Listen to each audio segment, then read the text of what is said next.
สวัสดีครับกลับมาพบกันอีกแล้วนะครับกับช่อง Who Where Were เรื่องน่ารู้ที่ทุกท่านอยากรู้ก่อนอื่นขอฝากเพื่อนๆกด Subscribe กดไลค์กดแชร์เพื่อเป็นกำลังใจในการทำคลิปด้วยนะครับถ้าเราเปรียบเทียบประชากร Facebook กับประชากรของประเทศ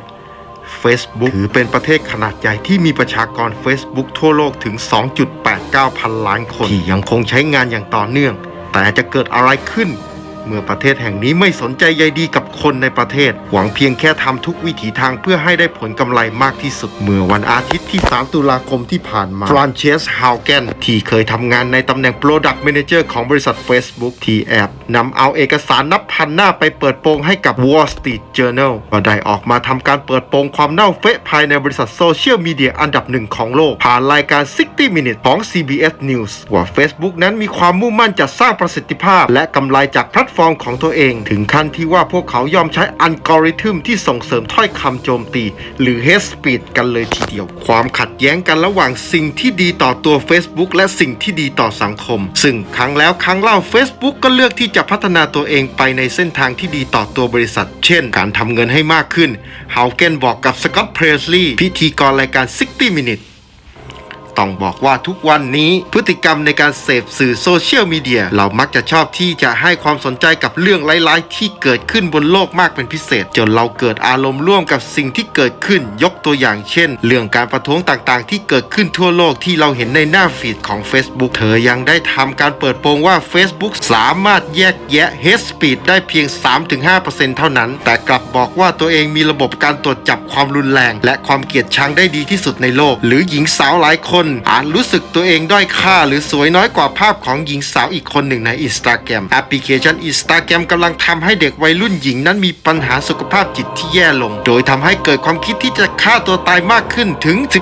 13.5% และเกิดพฤติกรรมการบริโภคอาหารที่ผิดปกติเพิ่มขึ้นด้วยและถ้าเกิดว่าทุกสิ่งทุกอย่างที่ฮาวแกนนำมาเปิดโปงทั้งหมดเป็นเรื่องจริงพวกเราทุกคนต้องเริ่มพิจารณาการใช้แพลตฟอร์ม Facebook กันใหม่อย่างจริงจังกันเสียทีเมื่อสัปดาห์ที่แล้ว Wall Street Journal สำนักข่าวชื่อดังประจำสหรัฐอเมริกาได้ทำการตีพิมพ์ผลการวิจัยภายในจาก Facebook ที่แสดงให้เห็นว่าพวกเขารู้ตัวดีว่าแพลตฟอร์มของตัวเองนั้นส่งผลเสียต่อตัวผู้ใช้มากน้อยเพียงใดฟรานเชส ฮาวแกนคือนักวิทยาศาสตร์ข้อมูลที่ได้รับปริญญาตรีสาขาวิศวกรรมคอมพิวเตอร์รวมถึงจบปริญญาโทสาขาบริหารธุรกิจจากมหาวิทยาลัยฮาร์วาร์ดซึ่งตลอด 15 ปีที่ผ่านมาเธอได้เข้าทำงานในบริษัทเทคโนโลยีชั้นนำมากมายเช่น Pinterest และ Google จนมารับตำแหน่ง Product Manager บริษัท Facebook แต่ก็ลาออกมาในช่วงครึ่งหลังของปี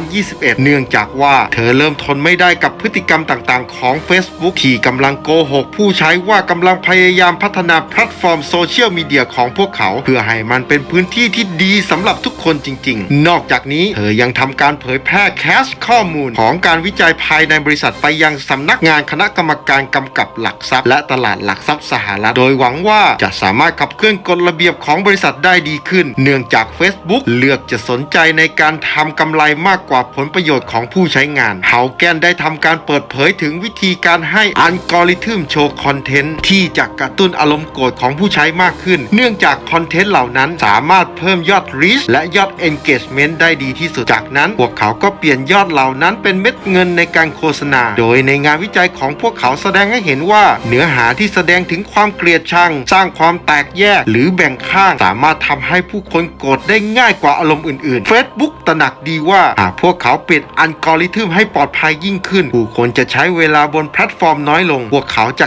คลิกโฆษณาน้อยลงพวกเขาจะสร้างรายได้ได้น้อยลงหลังจากการเลือกตั้งประธานาธิบดีสหรัฐในเดือนพฤศจิกายน 2020 ฮาวเกนทำงานอยู่ในแผนกที่มีหน้าที่รับผิดชอบในการสอดส่องหาข้อมูลที่ผิดทางการเมืองบนแพลตฟอร์มเสร็จสิ้นลง Facebook กับปิดแผนกนี้ลงพวกเขาบอกว่ากำลังจะปิดแผนกราวกับว่ามันเป็นเรื่องปกติทั่วไป